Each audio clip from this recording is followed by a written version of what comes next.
नमस्कार, स्वागत है आपका के न्यूज में। मैं हूं आपके साथ विशाल। आप सब देख रहे हैं हमारा खास प्रोग्राम चोर।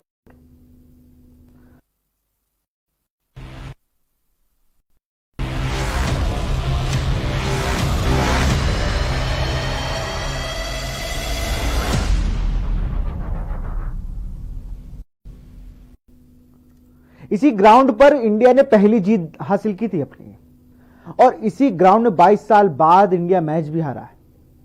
इसी ग्राउंड में डेब्यूटेंट शहबाज अजीम को खिलाने के बाद आलोचकों को जवाब नहीं दे पा रहे हैं विराट कोहली।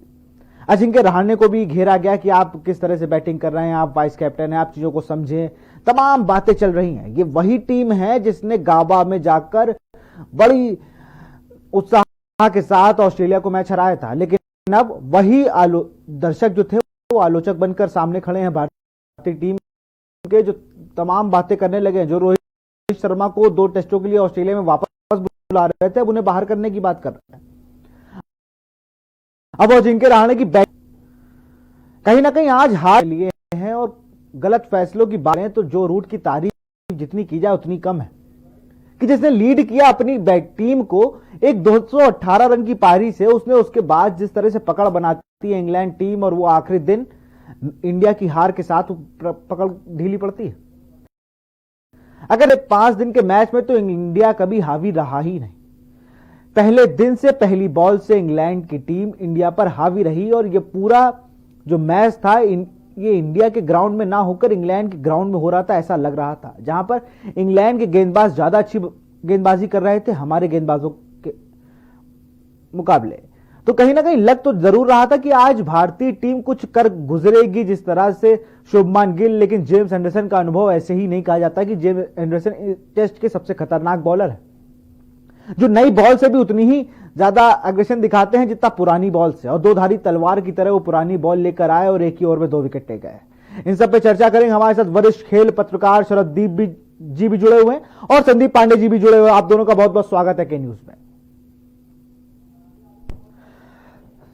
शरददीप सर के पास आऊंगा। सर, आज का आपने मैच देखा, कहीं ना कहीं एक शानदार कप्तानी जो रूट की, जिस तरह से प्लेयर्स को यूज किया, खुद लीड किया फ्रंट से, काबिल तारीफ कैप्टनसी और काबिल तारीफ इंग्लैंड टीम की परफॉर्मेंस बहुत ही शानदार, इसमें कोई दो राय नहीं कि जो रूट ने जिस तरह से टीम को लीड किया पहले दिन से, आपका कहना एकदम सही है कि लगातार 5 दिन तक इंग्लैंड टीम ने डोमिनेट किया, और हमें हिंदुस्तानियों को ये मौका ही नहीं लगा, खासकर दर्शकों को और हम जैसे पत्रकारों को, कि कभी ये लगा कि भारतीय टीम भी इस मैच में है, कहीं अपने होम ग्राउंड पे खेल रही है। और ये वाकई जो रूट की तो कप्तानी को मेरी तरफ से 200% नंबर जगह देने चाहिए। आज देखिए वो टेस्ट चैंपियनशिप के फाइनल के कितने नजदीक पहुंच गए, नंबर 1 हो गए हैं, तो ये बड़ा अचीवमेंट है उनके लिए और उनकी पूरी टीम के लिए। सभी ने बराबर से अच्छा योगदान दिया। हम भारतीयों ने क्या कम किया उसकी चर्चा बाद में करेंगे, लेकिन मैं तहे दिल से इंग्लैंड टीम को बधाई देता हूं कि जिस तरह से उन्होंने परफॉर्मेंस की, वो वाकई जीत के हकदार थे। बिल्कुल, क्योंकि कल भी हम लोग शो में थे तो हमारे साथ संदीप जुड़े हुए थे। संदीप भाई ने बताया कि चौथे दिन चौथी पारी और 5वां दिन इस विकेट पे खेलने लायक होगा नहीं। जिस तरह से जो गेंद टर्न हो रही है, कुछ गेंदें नीचे रह जा रही, कुछ गेंदें ऊपर आ रही हैं, अनइवन सा विकेट चल रहा है, और वो देखने को मिला भी। आज जिस बॉल में बेन स्टोक्स की विराट कोहली आउट हुए, वो बॉल उठाई नहीं। संदीप जी, विशाल जी, हम लोग लगातार 4 दिनों से चर्चा कर रहे हैं इस मैच के बारे में, और लगभग मैच देखते भी हैं पूरा टीवी पे। तो मैं आपसे दर्शकों से पूछना चाहता हूं, क्या कभी ऐसा पहले हुआ कि भारत में कोई टीम आई हो, टेस्ट मैच हो रहा हो, और किसी भी टीम ने पहले बल्लेबाजी करके लगभग 600 रन बना दिए हो, उसके बावजूद हम ये उम्मीद लगा रहे हो कि हाँ ठीक है, दूसरी विपक्षी टीम चौथी इनिंग में बल्लेबाजी करके टेस्ट मैच जीत लेगी? मुझे तो तभी हुआ। देखिए, ये जो भारतीय बल्लेबाजों द्वारा पिछले कुछ मैचेस में, खासतौर पे ऑस्ट्रेलिया टूर में, जो एक सकारात्मक जो रुख दिखाया उन्होंने, जो इंपॉसिबल मैचेस जीते, जो अच्छी परफॉर्मेंस की, सिर्फ उनका सहारा था हमें। सिर्फ इसीलिए हम बार बार ये बात कर रहे थे, ये होप कर रहे थे कि शायद हम ये मैच जीत सकते हैं। नहीं तो सच बताया जाए तो जो ट्रैक रिकॉर्ड रहा है उसके हिसाब से हम 2 दिन में ही ये टेस्ट मैच हार चुके थे, जब चेन्नई जैसे विकेट पे इंग्लैंड ने पहले बल्लेबाजी करके लगभग 600 रन बना दिए थे। मैं बार बार कह रहा था, देखिए ट्रेंड आप देखिए, पहले 2 दिन 8 विकेट गिरे हैं, तीसरे दिन 8 विकेट गिरे हैं, चौथे दिन 15 विकेट गिर गए, और छठे दिन तो सिर्फ 9 विकेट गिराने थे। मैं बोल रहा था कि अगर टी तक ही चल जाए मैच तो बहुत बड़ी बात है। और देखिए हुआ वही। अगर बहुत ज्यादा हम ईमानदारी से स्वीकार करें तो भारतीय टीम इस मैच में कहीं थी नहीं, वो भी जो रूट की बल्लेबाजी के बाद, और जो पहली इनिंग में ओवरऑल बल्लेबाजी की इंग्लैंड है। लेकिन फिर भी अगर ये मैच थोड़ा बहुत भी इस पोजीशन तक पहुंचा कि हमें ये होप लगी कि शायद ये मैच इंडिया जीत भी सकती, तो हाल में दिखाए गए अच्छे प्रदर्शन की वजह से हम जरूर ये सोच रहे थे। हरदीप सर, आपके पास आऊंगा। आपने कई सारे मैचेस कवर किए। मुझे जब से कवर कर रहा हूं, मैं देख रहा हूं क्रिकेट को, तो मैं देखता था कि पहले आज से 4 से 5 साल पहले जो ये मेरा बड़ा सवाल है, मैं सबसे 4 दिन से लगभग कर रहा हूं कि जब इंडिया टीम का कोई बड़ा प्लेयर आउट ऑफ फॉर्म होता था या इंजरी के बाद वापसी करता था, वो घरेलू टीम का रुख करता था, वो अपनी स्टेट टीम से जुड़ता था। लेकिन ये 5 सालों से मैं देख रहा हूं कि कहीं कुछ इन्वॉल्वमेंट ही नहीं है स्टेट में। तो अपनी पिच में एनआरआई बनकर उतरी थी ये टीम, उनको पता ही नहीं था चेन्नई का विकेट कैसे काम करता है। सही है विशाल। मैं आपको बता दूं कि ये 5 साल से नहीं है, 10 साल से प्रॉब्लम है। संदीप मेरी बात से सहमत होंगे कि अब भारतीय टीम का कोई खिलाड़ी न तो डोमेस्टिक मैच खेलना चाहता है, न अपने उन पिचेस पे खेलना चाहता है और ट्रेनिंग करना चाहता है जहां उसे पता है कि हमें आने वाले दिनों में टेस्ट मैच खेलना है, ये अपनी देश की मिट्टी है। वो कभी ऐसी कोशिश नहीं करता है।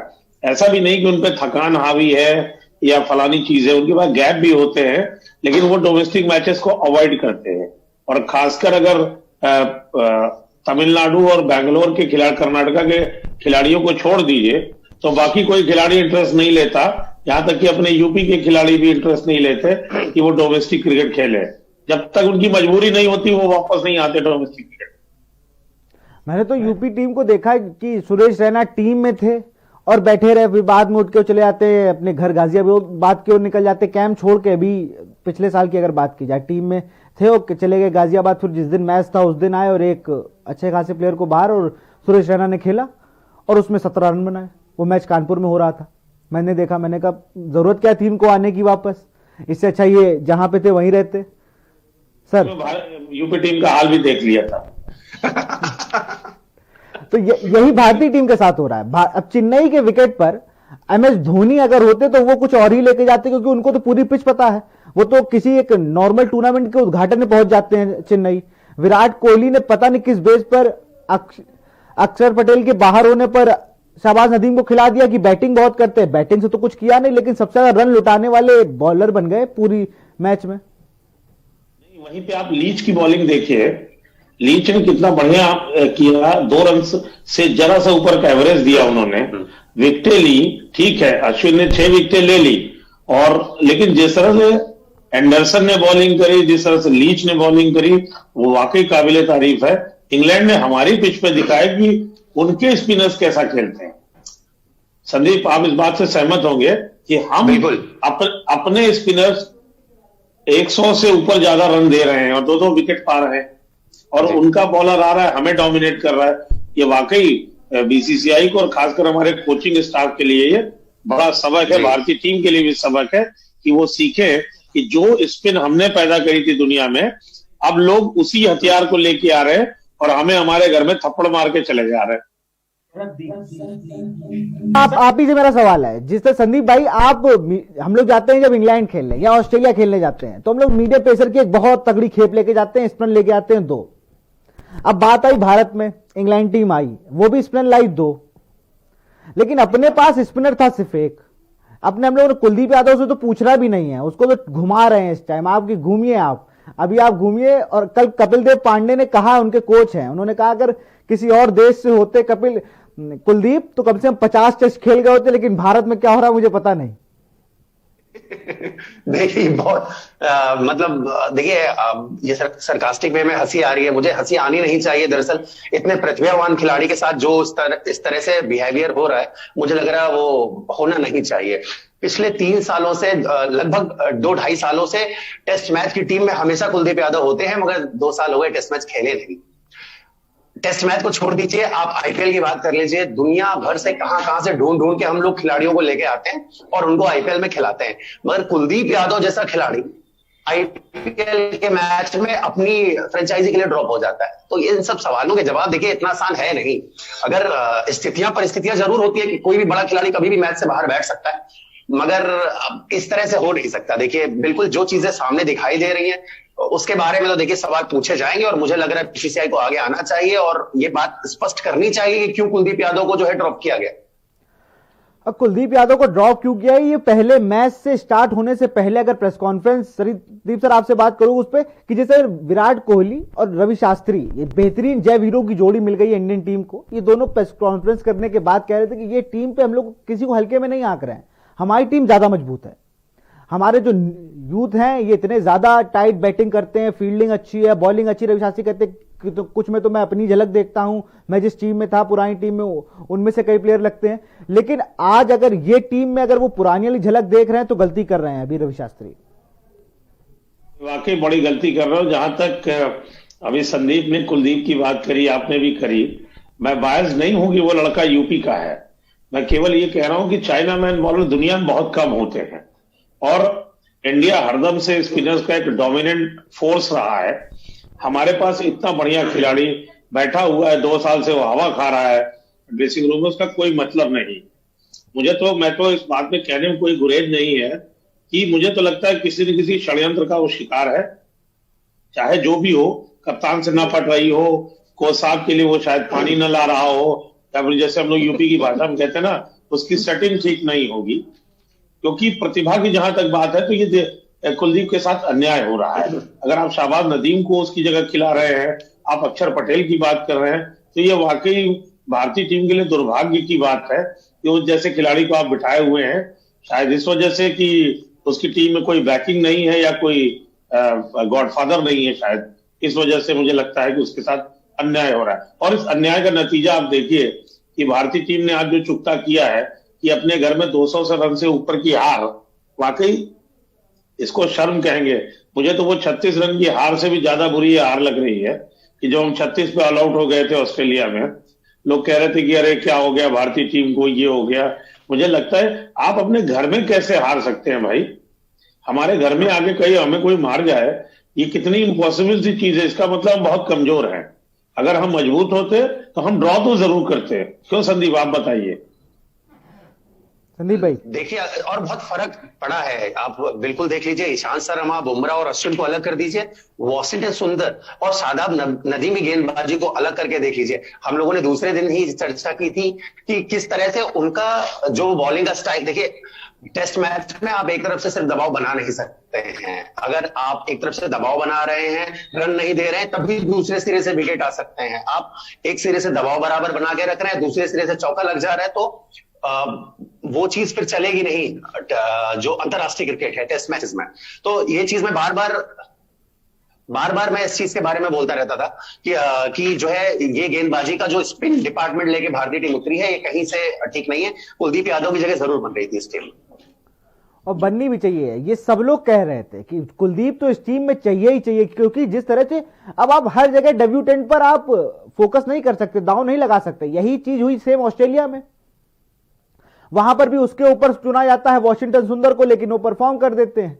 अगर वहां वॉशिंगटन सुंदर परफॉर्म ना कर दे, शाहबाज नदीम ने नहीं किया, तो फिर उनका भी आलोचना हो रही होती। क्योंकि जिस तरह से वॉशिंगटन सुंदर आए, तमिलनाडु की पिच को समझते हैं, चेन्नई के विकेट को उन्होंने बचपन से उसी पिच को देखा, तो उन्होंने उसका बाकायदा यूज किया, उसमें रन बनाए। विकेट भले ही ना मिले हो लेकिन रन बनाए, लेकिन मूल काम जो उनका बॉलिंग था वो T20 स्टाइल में मार खाए।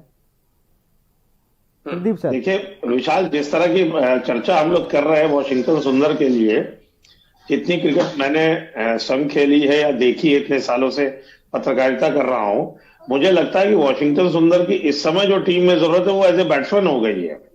ऑस्ट्रेलिया में गाबा में उन्होंने जो किया, बिल्कुल बॉलर में वो स्टॉक बॉलिंग करते हैं, उनका बॉल स्पिन नहीं करता। अगर आप देखें तो वो इंडिया के ऑफ स्पिन वाले अनिल कुंबले हैं जिनका बॉल स्पिन नहीं करता है। और ऐसे में जब आपको वह स्पिनर बैठा है, आप एक पार्ट टाइमर को खिला रहे हैं। मैं उनको पार्ट टाइम बॉलर से अधिक कुछ नहीं लेता हूं। और जिस तरह की बैटिंग का उन पे लोड आ गया था ऑस्ट्रेलिया में, ये मौके की बात है। अदरवाइज अगर भारतीय क्रिकेट में देखें तो इस लेवल पे जाने के बाद बॉलर पे बैटिंग का लोड इतना नहीं आता।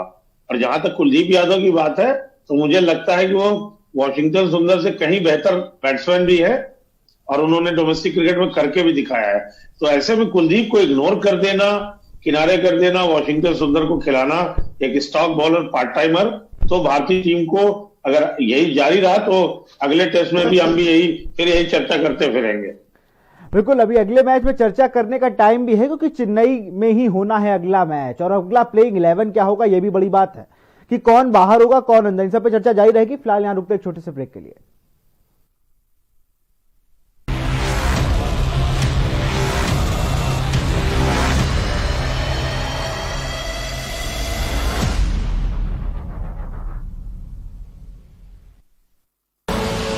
आप देख रहे हैं के न्यूज, खबरों का सारथी। देवभूमि उत्तराखंड के निवासियों के लिए रोजगार के साथ साथ प्रदेश की तरक्की में भागीदार बनने का सुनहरा अवसर। प्रदेश में पर्यटन और स्वरोजगार को बढ़ावा देने के लिए राज्य सरकार ने शुरू की है trekking traction centre home stay योजना, जिसके तहत अधिसूचित ट्रैकिंग रूट्स के 2 किलोमीटर के दायरे में आने वाले गाँव के लोग अपने घर के खाली कमरों को प्रदेश में ट्रैकिंग रूट्स के लिए आने वाले राष्ट्रीय अंतर्राष्ट्रीय पर्यटकों के अतिथि सरकार के लिए खोलकर आमदनी का जरिया बनाया जा सकता है। जो ये ट्रैकिंग ट्रैक्शन सेंटर के माध्यम से जो गांव वालों को लाभ मिला है, प्रति कक्ष होम स्टे के लिए 60,000 रुपये दिया जा रहा है और रिनोवेशन के लिए जो है 25,000 रुपये की धनराशि दी जा रही है। और अभी यहाँ पे अगोड़ा में होम स्टे लोग बहुत अच्छा पसंद कर रहे हैं क्योंकि होटल में वो सुविधाएं नहीं होती हैं जो होम स्टे में लोगों को दी जा रही है। और जैसे पहले यहाँ टूरिस्ट आते थे तो काफ़ी दिक्कतें करना पड़ता था टूरिस्ट को, जैसे कैंपिंग करने के लिए, इसके लिए अब सरकार की तरफ से भी कुछ सहायता गाँव वालों को मिल रही है। और जैसे अब होम स्टे है, हम टूरिस्ट को घर में भी रुका सकेंगे और उनको अच्छी सुविधा दे सकेंगे। मतलब सरकार की मदद से हम लोग यहाँ पे होम स्टे चलाते हैं। अब तो ना लैंड यूज बदलने की जरूरत, ना व्यवसायिक आवास टैक्स और ना बिजली पानी का व्यवसायिक बिल। उत्तराखंड सरकार 3 साल तक सर्विस टैक्स की जिम्मेदारी भी खुद उठा रही है। इससे अच्छी बात और क्या हो सकती है। इतना ही नहीं, होम स्टे के लिए जरूरी प्रशिक्षण की व्यवस्था भी राज्य सरकार के पर्यटन विभाग द्वारा ही की जाएगी। तो देर न करें, trekking traction centre home stay योजना में शामिल होकर बढ़ाएं मान और सम्मान। अपने परिवार, गांव और प्रदेश की तरक्की में करें अपनी भागीदारी। योजना से जुड़ने या योजना के बारे में अधिक जानकारी के लिए आज ही अपने जिलाधिकारी या जिला पर्यटन विकास अधिकारी से संपर्क करें। उत्तराखंड, सचमुच स्वर्ग।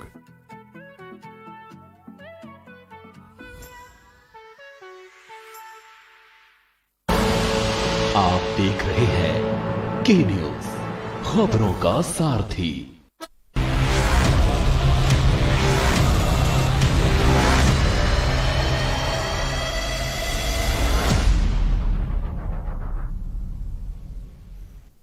ब्रेक के बाद आपका स्वागत है हमारे प्रोग्राम चेन्नई में चकनाचूर। हम लोग ब्रेक से पहले चर्चा कर रहे थे कि कुलदीप को इस टीम में होना चाहिए था। अगर वो होते तो इसका मैच का डिसीजन कुछ और होता, या तो ये ड्रॉ होता या इंडिया के पक्ष में भी होते। इन सब पे चर्चा करने वाले वरिष्ठ खेल पत्रकार शरददीप जी और क्रिकेट एक्सपर्ट संदीप जी भी है। संदीप जी, आपके पास आऊंगा। जिस तरह से अगर देखा जाए, मीडियम पेसर्स में कोई कमी नहीं है, लेकिन अभी भी बॉलिंग डिपार्टमेंट में स्पिनर, एक रेगुलर स्पिनर चाहिए हम लोगों को। जी, रेगुलर स्पिनर चाहिए, मगर इस बहस को मैं थोड़ा सा एक दूसरी तरफ डाइवर्ट करना चाहता हूं। रेगुलर स्पिनर तो जरूर चाहिए, मगर आप ये यकीन मानिए कि अगर विकेट्स भारत में या सब कॉन्टिनेंट्स में अगर विकेट का हाल यही रहा तो डिसीजन और या रिजल्ट जो है बार बार ऐसे ही आते रहेंगे। जो भी टीम टॉस जीतेगी, टॉस जीतने के बाद अगर उसने उसका फायदा उठाया और ठीक ठाक बल्लेबाजी 4 से 5 सेशन बल्लेबाजी कर ली तो परिणाम बिल्कुल बदल नहीं सकता। आप किसी को भी अपनी टीम में खिला लें, क्योंकि इन विकेटों पे पांचवें दिन और चौथी इनिंग में बल्लेबाजी करना लगभग असंभव है। अब कितना भी अच्छा स्पिनर टीम में ले आए, कितनी भी बल्लेबाजी आप मजबूत कर लें, जो टीम टॉस जीत जाएगी और 500 550 रन बना लेगी वो टीम मैच जीत के निकल जाएगी। मेरा मानना यही है। लेकिन वो 500 550 रन बनाने के लिए हमारे ओपनर्स को कुछ कमाल करना होगा, या नंबर 3 या 4 पे। सर, आपके पास आऊंगा। अगर इन ओपनर्स की बात की जाए, शुभमान गिल लगातार अच्छी परफॉर्मेंस कर रहे हैं, लेकिन रोहित शर्मा को अभी भी 2 टेस्टों में उनको ऑस्ट्रेलिया में खिलाया गया, कोई परफॉर्मेंस नहीं। अगर बात की जाए यहां पर भी दोनों इनिंग में कुछ खास परफॉर्म नहीं कर पाए। हाँ, ये बात सही है, लेकिन अभी भी as a cricketer, as a professional, मैं तो रोहित शर्मा पे भी फिर अगले टेस्ट मैच में भी दांव लगाने को तैयार हूं, क्योंकि मैं जानता हूं कि वो जिस तरह के, या हम सभी जानते हैं कि वो जिस तरह के बल्लेबाज है, एक बार शायद उनको, वो कहते हैं ना, गेट गोइंग, अगर वो मिल गई तो वाकई रोहित शर्मा रनों का अंबार लगा सकते हैं। और मैं आज भी कहता हूं कि जिस तरह का फॉर्म चल रहा है, अभी थोड़ा सा उसमें बदलाव हो जाए तो will be better batsman then Virat Kohli in Indian team. जो प्रेजेंट का सिचुएशन है, आज विराट कोहली को अगर आप देखें तो लगभग साल, सवा साल, 1.5 साल के बाद उनके बल्ले से एक हाफ सेंचुरी निकली है, जो टीम के लिए एक अच्छी खबर है और होम ग्राउंड पे है। तो संदीप भी मेरी इस बात से इत्तेफाक रखेंगे कि अगर रोहित शर्मा टीम में है तो उसमें हमें नहीं लगता बदलाव करने चाहिए। हमें जो भी बदलाव करना है वो सिर्फ बॉलिंग में, और अभी जो मुझे दिखाई पड़ता है कि हमें कुलदीप को टीम में लाना है and he is the perfect spinner right now. अगर रवींद्र जडेजा हमारे पास नहीं है, अगर वो होते तो मैं कहता कि 3 स्पिनर डाल दो, रवींद्र जडेजा को भी डाल दो, कुलदीप को भी डाल दो, और रविचंद्रन अश्विन तो वहां पे है ही है। तो ऐसे में मानना है कि सिर्फ एक बदलाव होना चाहिए और वो है कुलदीप। क्योंकि संदीप देखो बदलाव ये होने चाहिए 3 स्पिनर्स के लिए। तो मैं तो कब से कह रहा हूं कि भाई आप 3 स्पिनर खिलाओ, चेपॉक का विकेट है यहां पर, रविंद्र जडेजा और अश्विन की जोड़ी चलती ही चलती है। मैंने पूरा आईपीएल देखा, उससे पहले और होम सीरीज में प्रज्ञान ओझा भी खेल चुके हैं इस विकेट पर, 3-3 स्पिनर खिलाते थे। लेकिन विराट कोहली कुछ अलग दिमाग से चलते हैं, उनके कुछ सोच अलग है। उन्होंने शाहबाज नदीम को सरप्राइज पैकेज के तौर पर उतारा था, लेकिन सरप्राइज वो खुद खा गए कि इतने रन और विकेट 2।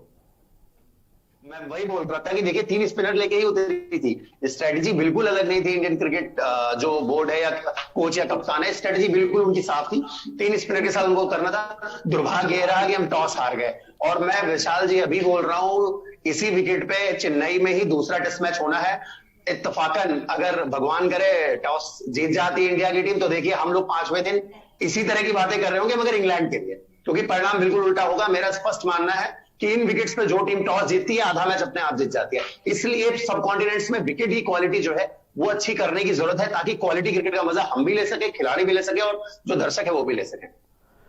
बिल्कुल क्वालिटी क्रिकेट का मजा ही लेंगे जब दूसरा टेस्ट जब उतरेगी भारतीय टीम और इंग्लैंड टीम। इंग्लैंड का जहां कॉन्फिडेंस काफी बूस्टअप होगा, वही इंडियन टीम भी सोचेगी कि हम लोग भी थोड़ा बराबर से ही रहे और अगला मैच जीते। फिलहाल आप दोनों का के न्यूज़ जुड़ने के लिए बहुत बहुत शुक्रिया। आज हम लोग बात कर रहे थे जिस तरह से चेपॉक के स्टेडियम में भारतीय टीम की करारी हार हुई है। लगभग 22 साल बाद चेपॉक स्टेडियम में भारतीय टीम मैच हारी है, और मैच ऐसे वैसे नहीं, 220 रन से हारी है। तो कहीं ना कहीं अब लगता है कि भारतीय टीम में कुछ बदलाव बॉलिंग डिपार्टमेंट में या कुछ अलग रणनीति से अगला मैच इसी ग्राउंड पर होना है, तो कुछ अलग रणनीति के साथ उतरना होगा कप्तान विराट कोहली को और कोच रवि शास्त्री को। एक रणनीति बनानी होगी, तब कहीं जाकर वो जो टेस्ट चैंपियनशिप का फाइनल लॉर्ड्स में खेलने का सपना है, तब इंडियन टीम पूरा कर पाएगी। फिलहाल इस प्रोग्राम में इतना ही। देखते रहिए के न्यूज़ इंडिया। नमस्कार।